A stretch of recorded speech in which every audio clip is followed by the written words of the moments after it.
السلام علیکم ورحمۃ اللہ وبرکاتہ۔ آج اس سیمینار میں میرے مقالے کا عنوان عبداللطیف اعظمی کی حیات و خدمات ہے۔ بسم اللہ الرحمن الرحیم۔ مشرقی اتر پردیش کے سرسبزہ و شاداب اور زرخیز خطہ اعظم گڑھ ہر زمانے میں اپنی علمی ادبی خدمات سے جانا گیا۔ اس خطے میں متعدد ایسی شخصیات اور افراد نے جنم لیا جو اپنے لازوال علمی ادبی اور دینی کارناموں کی وجہ سے تاریخ کے صفحات میں جلے حروف سے یاد کیے جاتے ہیں۔ معروف قلمکار، صحافی، متعدد کتابوں کے مصنف عبداللطیف اعظمی کا شمار بھی انہی نابغہ روزگار شخصیات میں ہوتا ہے جنہوں نے اپنی علمی و ادبی کارناموں کی وجہ سے تاریخ کے صفحات میں گہرے نقوش چھوڑے ہیں۔ عبداللطیف اعظمی مدرسۃ الاصلاح کے عظیم سپوت، ندوۃ العلماء کے پروردہ اور جامعہ ملیہ اسلامیہ نئی دہلی کی خوشاشین تھے۔ عبداللطیف اعظمی قلم و کرتاج سے گہرا تعلق رہا۔ متعدد مقالات و مضامین کے ساتھ ساتھ کئی علمی و ادبی کتابیں آپ کی یادگار رہیں۔ دیر میں اعظمی صاحب کی زندگی پر روشنی ڈالتے ہیں۔ ابتدائی حالات: عبداللطیف صاحب بندی کلا میں پیدا ہوئے جو مسلمان روسا اور زمینداروں کے مشہور قصبہ محمد آباد سے 4-5 کلومیٹر مشرق میں واقع ہے۔ جناب عبداللطیف صاحب کی پیدائش 1 مارچ 1917 کو اسی گاؤں کے کھاتے پیتے زمیندار گھرانے میں پیدا ہوئے۔ ان کے دادا ایک بہت بڑے زمیندار اور تحصیلدار تھے۔ ان کے والد شیخ عبدالصمد ان کی پیدائش سے پہلے ہی انتقال کر گئے تھے۔ 4-5 برس کے ہوئے تو ان کی والدہ نے بھی جنت کی راہ لی۔ ان کی تعلیم و تربیت اور کفالت ان کے چچا حاجی عبدالیحییٰ مرحوم نے کی۔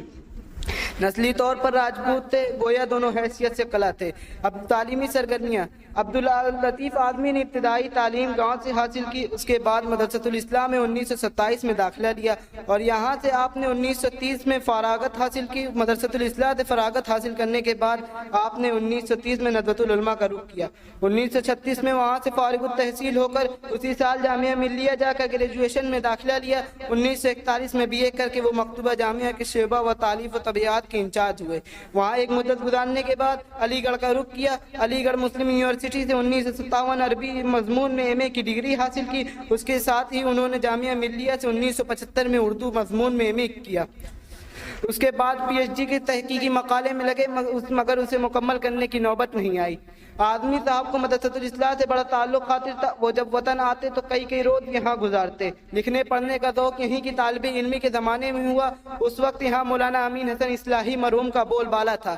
وہ بہت اچھے مقرر اور ممتاز اہل قلم تھے۔ عبداللطیف اعظمی یہاں کے تمام استادوں میں مولانا سے بہت زیادہ قریب تھے اور مولانا بھی ان سے بہت مانوس تھے۔ مولانا ہی کی صحبت میں عبداللطیف صاحب کو بولنے اور لکھنے کی اچھی مشق ہوئی۔ آگے چل کر ان کا یہ جوہر خوب نکھرا۔ مولانا کی سربراہی میں دائرہ حمیدیہ قائم ہوا اور جنوری 1936 میں اس کا ترجمہ الاصلاح نکلا تو عبداللطیف صاحب نے اس کے لیے مضامین لکھے جن میں سے چند درجہ ذیل ہیں: افلاس کا اثر دماغ پر، اسلام کا اثر عربی شاعر پر، یورپ اور امریکہ کے عجیب و غریب مدارس وغیرہ۔ بحیثیت مصنف عبداللطیف اعظمی کا قلم و کرتاج سے گہرا تعلق تھا۔ زمانے طالب علمی سے لکھنا شروع کر دیا۔ گریجویشن کے بعد مکتوبہ جامعہ سے وابستگی ان کی علمی ادبی سرگرمیوں کو برقرار رکھی۔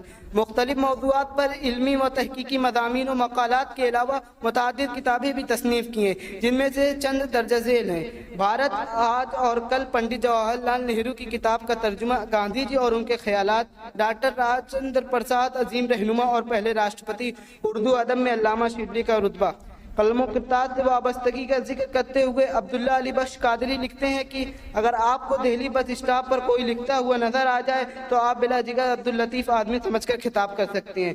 بحیثیت ڈیبیٹر: عبداللطیف صاحب کی طالب علمی کے زمانے میں مدارس اور دانشگاہوں میں ڈیبیٹ کا بہت رواج تھا۔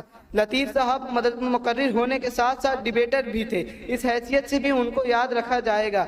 بحث و مباحث ان کے خون میں داخل تھا، اس میں ان سے پیش پانا اور انہیں شکست دینا بہت مشکل تھا۔ وہ جب کسی موضوع پر بولنے لگتے تو چپ ہونے کا نام نہ لیتے۔ بعض موضوعات پر ہفتوں اور مہینوں بول سکتے تھے۔ ان کی بحثیں تقریر ہی تک محدود نہیں رہتی تھی۔ آخری عمر میں وہ مشاہیر علم و ادب کی پیدائش و وفات اور واقعات و حوادث کی صحیح تاریخیں لکھنے پر بڑا زور دیتے تھے اور خود ہر وقت اسی چھان بین میں لگے رہتے تھے۔ وہ اپنے تحقیق میں تاریخوں کو بنیاد اور مرکزی حیثیت دینے کی وجہ سے یہ بتاتے تھے کہ اردو ادب میں تاریخوں کی طرف خاطر خواہ توجہ نہیں کی گئی ہے۔ اولاً تاریخوں کی طرف بالعموم توجہ نہیں کی جاتی اور اگر کسی نے کچھ توجہ کی بھی تو صرف سن لکھ دینا کافی سمجھتے تھے۔ اس کے علاوہ سن ہو یا تاریخ، صحت کا بہت کم لحاظ رکھا جاتا ہے۔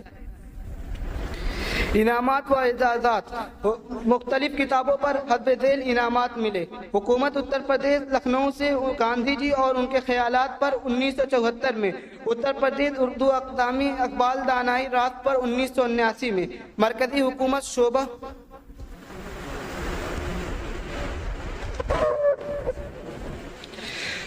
مرکزی حکومت شعبہ بلغان وزارت تعلیمات نئی دہلی سے تیسرے راشٹرپتی ڈاکٹر ذاکر حسینی پر 1979 میں، مغربی بنگال اردو اکادمی کلکتہ مولانا محمد علی ایک مطالعے پر 1981 میں، محمد علی جوہر ایوارڈ جوہر میموریل سوسائٹی اتر پردیش لکھنؤ سے مولانا محمد علی پر بہترین مضامین لکھنے پر۔ سفر آخرت، اعظم گڑھ کا یہ نامور ادیب مدرسۃ الاصلاح کا عظیم سپوت 10/2002 کو اس عارض و فانی دنیا سے ہمیشہ ہمیشہ کے لیے رخصت ہو گیا۔ انا للہ و انا الیہ راجعون۔